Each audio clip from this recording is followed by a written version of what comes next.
look who is zooming in from the bubble. Reginald Aloysius Jr. the third. How you doing? Theodore, my Dan Nits. I have missed you guys.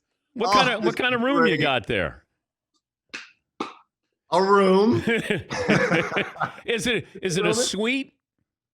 It's a corner room / suite. Okay. Beautiful view.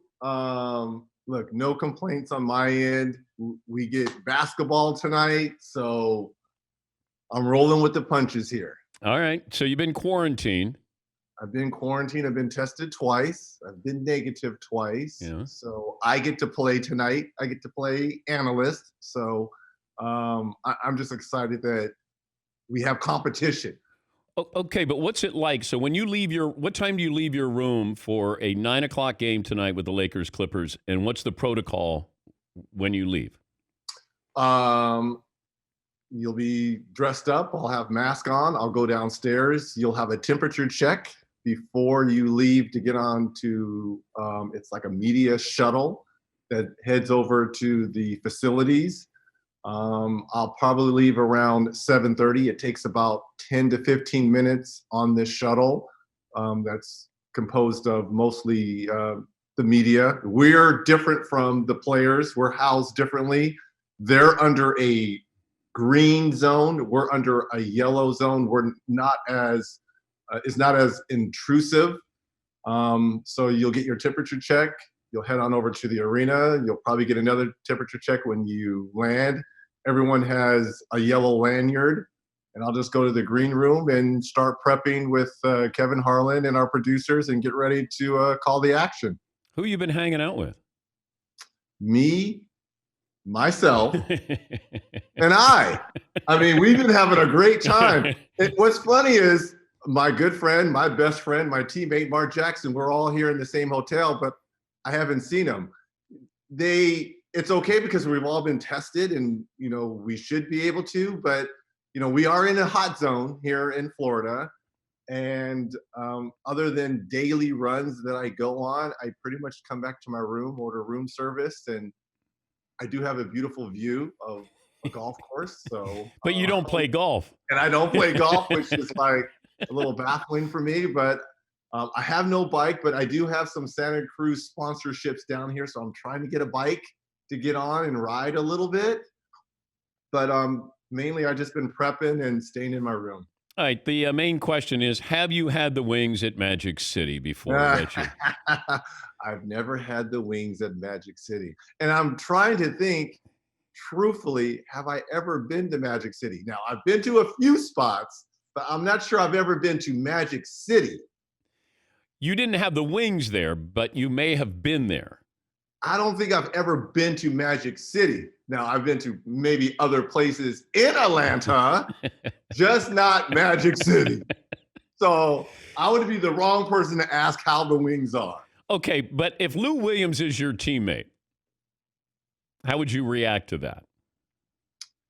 Certainly it's a distraction, especially in these unique environment in the setting that they're in. It's certainly a distraction. Is it a big deal? Personally, to me, no, but it's an unwarranted distraction on a team that absolutely has a chance to win a championship this year. So would I probably look at him cross-eyed? Yeah, but personally, to me, it's not a big deal because he is so important to our team. I probably would have a conversation, but it's at the end of the day, to me, it's not that big of a deal. It's more of a distraction for the other guys that have to answer the questions about it.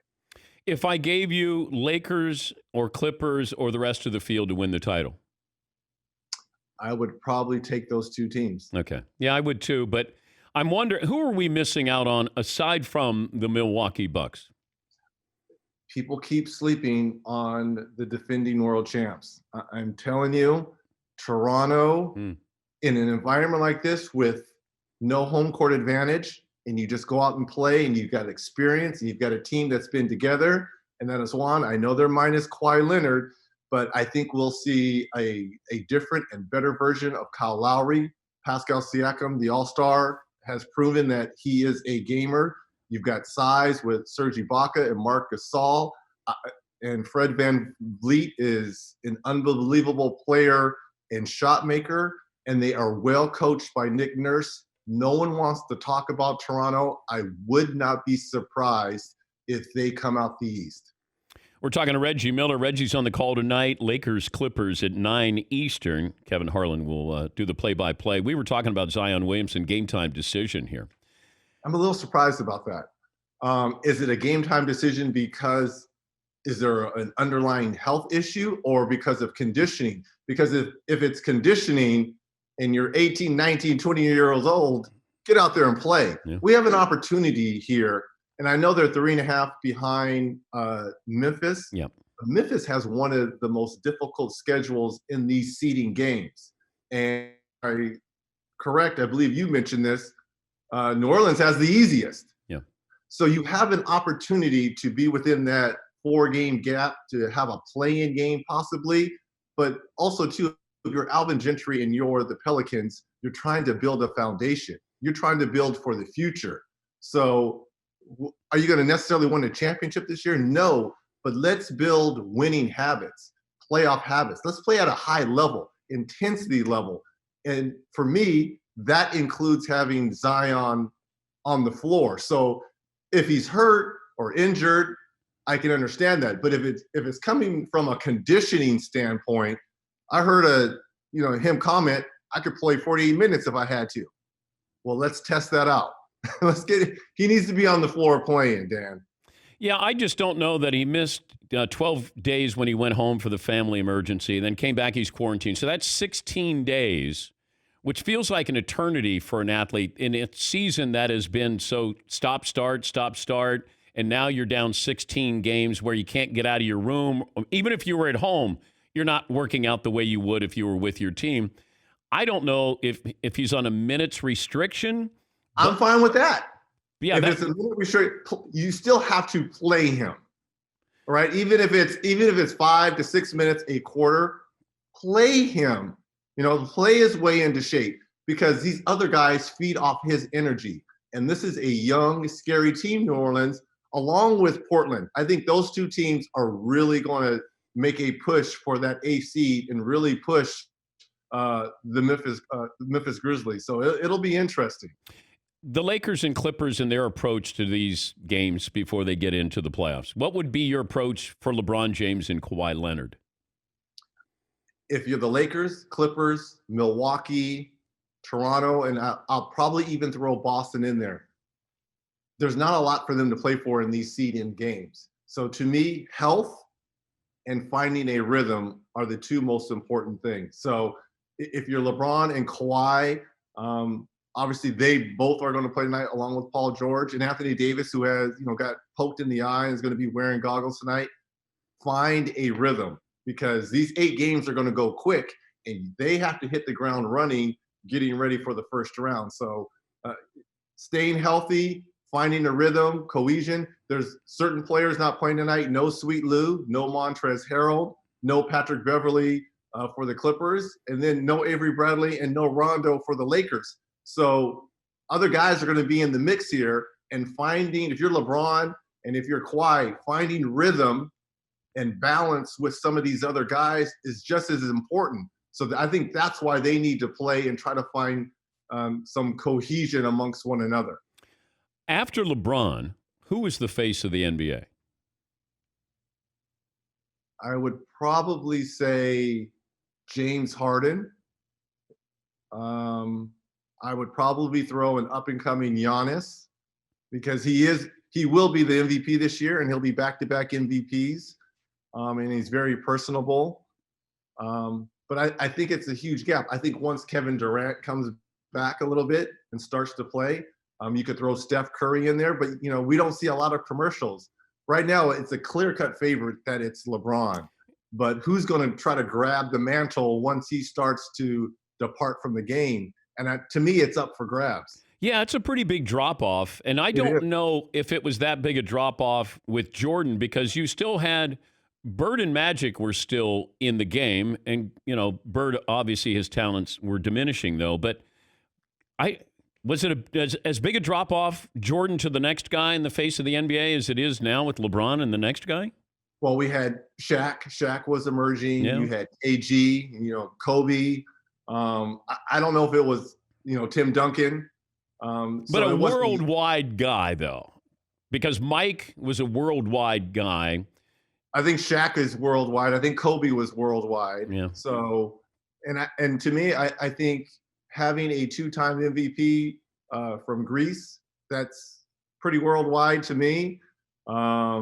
But selling products, though, is when you're a guy that if you see him on TV, you go, oh, it's LeBron, or oh, that's Steph. You instantly know, and you know their accomplishments, and you can understand that. But again, I think it's up for grabs. And I think Curry and what he has done and winning championships and MVPs, and he's such a great guy. I think that has helped, be very personable to marketers. Yeah, I was just wondering that when LeBron goes, somebody's going to have to want to be that voice, to be that face, and you have to want it. Jordan was it, but I don't know if he wanted to be it. He was just so good and so popular. LeBron has kind of sought this out, that I want to be the spokesperson. I want to be the face of this league. I don't know if the Greek Freak is able to do that. Luka Doncic. Harden doesn't seem like that's something that he would aspire to do. Steph Curry might, but he's 33. Right. So, Anthony Davis is not that kind of guy. Kawhi's not that guy. I think now you're starting to talk about players like Zion Williamson. I know, right? But I know. Are we going to see him? I mean, I think that's the league. Normally, they like to start marketing, some of these younger guys. And you mentioned Luka and Zion could be in that category as well. We had Damian Lillard on the show last week, and I asked him, who's the MVP? And he said, LeBron. And I said, what's different about LeBron? And he said, he's just so smart. So now you get by. At what point does a player rely more on his intelligence, his basketball IQ, than his physical talents? And is LeBron there now where it's more about the mental than it is the physical? Yeah, I do think he's there now, though he still at times shows flashes and glimpses of the 20-year-old years of LeBron James. But he's always been this smart. He's always been this talented. But I think once you hit that magic age of 31, 32, I think as an older player, I played until I was 38, 39. You start to rely on some of those life lessons that you learned in your 20s. And I think that's what LeBron, he has that base. That's something that he can revert back to. And though I do agree to a certain degree what Dame says, I think LeBron is the most valuable for his team. But in terms of play and the MVP, I mean, the numbers that Giannis has put up the last 2 years, it's something that we've never seen before. And you mix in his length and athleticism, and people say, well, he plays in the East. And if I memory serves me right, LeBron played in the East too for a long time, and no one held that against him. So we shouldn't hold because he plays in the East against Giannis as well. Yeah, I think that they held it against LeBron because then he says, all right, I'm going to go West. He goes West. They have the best record in the West. He leads the league in assists. And like he's saying, all right, you want me to win championships? I'll go to Miami and win championships. Well, you need to go. And, you can't be a super team. All right, I'll go back to Cleveland. I'll win a championship. Oh, you did it in the East. Now go West. So he's done everything that people have asked him to do. And I think we love a story. The Greek Freak, it was a story the first year he won it. It's not a story this year. LeBron's more of a story, but you're right. The Greek Freak is the MVP. It's just writers and members of the media, they want to tell a good story. You can't tell the story of the Greek Freak again. We've already heard it. But LeBron in reinventing himself in Los Angeles and the kind of player he is, that's why I think he's probably got more attention than he deserves. And I think this is why, being in this bubble situation, again, and I can't stress this enough because I was able to go over to the arena and we, kind of did a mock action call of that Houston-Boston game a couple days ago. Did you get to shoot in there, Reg? Because I was curious about the background. We're not allowed on the floor. Okay. We can't go anywhere near the floor because remember, we can't interact with the players, the officials, or any game officials. So they're keeping us all separate. But there's not a lot of energy in there. And you, as a player, have to manufacture your own energy. I know they're piping in the virtual fans and they're having all the bells and whistles, but people at home, it is a little different. And I will say this, most of these guys are used to practicing in an empty arena. They all practice in their home arena when no one is around. So they're somewhat used to it. So, but it feels different playing at a high level type game with no fans. I want people to understand fans are so important to our game because it's that energy that they bring on certain plays. And something to watch during this next two and a half months. Fans, they may not want to watch the officials because on block charges, on travelings, when you hear the moans of a fan, sometimes that sways the officials. You don't have that now. So you're going to get a true sense of how officials calls games because they won't be swayed by the fans. They say they don't, but they do. You're going to get a true sense of the officials during this experiment. I was wondering about the background because when I think of a home court advantage, it's that feeling when you walk in and you know where you are on the floor and it just looks comfortable. Nobody has a home court advantage, but I didn't know the way the basket is and the depth perception. Is any of that going to be an issue for these teams? It will not. No, not for shooters, no. And I believe of the 22 teams, they've all at some point, there's 3 arenas that the games will be played at. I believe all 22 teams have had a chance to either practice or play at each one of these arenas. So they'll be familiar with their surroundings. I think the quality of play will be the same. It's just, players like Patrick Beverley and Montrezl Harrell, Marcus Smart, Alex Caruso, those guys, that's in their DNA. And that, to me, that's why they are so valuable. They will be so valuable in a situation like this to rally their teams when the energy is a little bit low. It's guys like that you have to have on the bench to kind of, get the rest, rally the troops around and get going. What are you going to do the rest of the day? We have a Zoom production meeting. Everything is Zoom now, baby. We have a Zoom production meeting after this, and I'll go get a workout in, and I'll do some more studying, and then again, I'll leave at 7:30, heading over to the arena for Lakers Clippers. Hey, this is my shirt. I want everyone take it like this. Another day in paradise. That's all we're going with. Just another day in paradise. And I know you're a big golfer, Theodore. Here we go. A walk and talk. Here we go. I'll just tease you a little bit. Oh, look at that. Yeah, that's my view. You know what I'm saying? Yeah, I mean. We had Rudy Gobert on yesterday, and I said, did they give you a view of the Eiffel Tower at Epcot?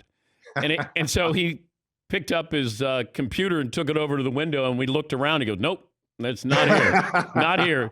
Not much there. But look, I got to give kudos to the NBA. I know they're spending, I read somewhere, $180 million on this bubble type campus situation. They've done everything first class. And I was a little apprehensive. Again, I'm coming from California all the way here, traveling commercial into a hot zone. I know California is a hot zone, but Florida is like volcanic ash hot zone. Did you think about not doing it, given you have young ones at home?